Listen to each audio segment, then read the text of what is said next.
တကယ်လို့ကို့မှာငွေကြေးပြည့်စုံလာပြီမယ်ဝါရှေ့ဗီဒီယိုမှာပြောခဲ့တဲ့ respect နဲ့ happiness ဒီနှစ်ခုကိုမရသေးဘူးဆိုရင်တော့မိတ်ဆွေသွားနေတဲ့လမ်းကြောင်းကတစ်ခုခုလွဲနေပါပြီ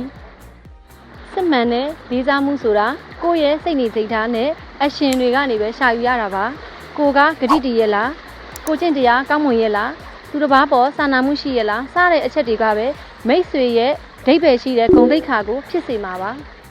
ဒုတိယအချက် happiness ဝါတို့တနေ့ပူပျော်လာရမယ်ဆိုတဲ့ပန်းနိုင်တစ်ခုမျှော်လင့်တတ်ကြတယ်တကယ်တော့စစ်မှန်တဲ့ပျော်ရွှင်မှုဆိုတာပန်းနိုင်တစ်ခုမဟုတ်ပဲဝါတို့နေ့စဉ်ဖြတ်သန်းနေတဲ့ process လုပ်ငန်းစဉ်တစ်ခုပါအလုပ်ပေါ်မှာဂုဏ်ယူမှုရှိနေရင်နေ့စဉ်ဖြတ်သန်းမှုမှာအဓိပ္ပာယ်ရှိနေရင်စစ်မှန်တဲ့ပျော်ရွှင်မှုကိုခံစားစေရမှာပါဒီချက်တွေကပဲဝါတို့အတွက်စစ်မှန်တဲ့ပျော်ရွှင်မှုဆိုတာငွေတွေမကပဲပျော်စရာကောင်းတဲ့စိတ်ချမ်းသာစရာကောင်းတဲ့ခရီးလမ်းကိုပိုင်ဆိုင်ရစေမှာပါရှင်မြေတစင်အနာဂတ်တစ်ခုယနေ့မှစတိုးရွှေတိုက်နဲ့အတူအနာဂတ်ကိုတည်ဆောက်ကြပါစို့ကျေးဇူးပါ